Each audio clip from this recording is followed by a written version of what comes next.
माघ महात्म्य का 11वां अध्याय। माघ मास स्नान का पुण्य फल क्या है। महाराज दिलीप ने महर्षि वशिष्ठ से अति आदर पूर्वक कहा, हे महर्षि, मुझे माघ मास के स्नान के विषय में विस्तार पूर्वक बताइए, मेरी जानने की इच्छा है।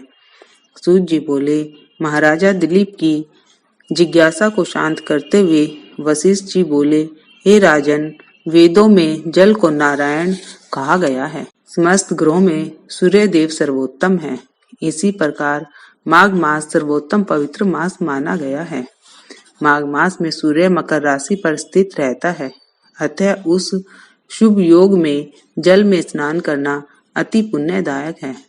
यदि इस योग में कोई दरिद्र अथवा निर्धन व्यक्ति 3 दिन भी स्नान कर ले तो उसकी निर्धनता सदा के लिए समाप्त हो जाती है। यदि निर्धन व्यक्ति कुछ दान भी दे तो अति उत्तम है। संपन्न व्यक्ति माघ मास में 3 दिन पवित्र नदी में स्नान कर ले तो अवश्य ही दीर्घायु को प्राप्त होता है। माघ मास की समस्त तिथियां मोक्षदायिनी होती हैं। इन तिथियों पर स्नान करने से पापों का नाश होता है तथा पुण्य की प्राप्ति होती है। माघ मास में व्रती को चाहिए कि नगर के बाहर नदी, तालाब अथवा कुएं पर स्नान करके तथा ईश्वर का जाप करें। अपने कल्याण के लिए ब्राह्मणों को यथाशक्ति दान देना चाहिए तथा भोजन कराना चाहिए। स्नान करते समय 4 मंत्रों का लगातार जाप करना चाहिए। गायत्री मंत्र, ओम श्री सूर्याय नमः, ओम श्री विष्णवे नमः, ओम श्री नमो शिवाय नमः। स्नान करने के पश्चात प्रभु स्मरण करना चाहिए। पुण्य स्नान निम्न प्रकार है।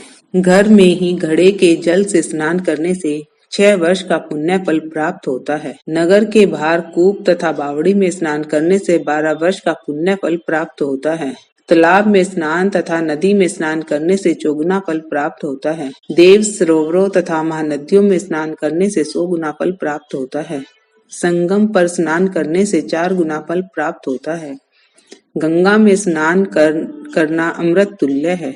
माघ में तमाम देवी देवता अत्यंत प्रसन्न रूप से त्रिवेणी को आते हैं। कहा जाता है कि कांचन मालिनी ने अपने 3 दिन मात्र का माघ मास का स्नान पुण्य प्राप्त कर राक्षस को प्रदान कर दिया था तथा उसे पापों से मुक्त कराकर स्वर्ग में वास कराया था। सहस्त्र अर्जुन ने प्रश्न किया कि कांचन मालिनी कौन थी तथा वह राक्षस कौन था, कृपया मुझे विस्तार पूर्वक बताइए। इति माघ मास का 11वां अध्याय समाप्त। भजमन नारायण नारायण हरि हरि, सत्य नारायण नारायण हरि हरि, भजमन नारायण नारायण हरि हरि। बोलो विष्णु भगवान की जय।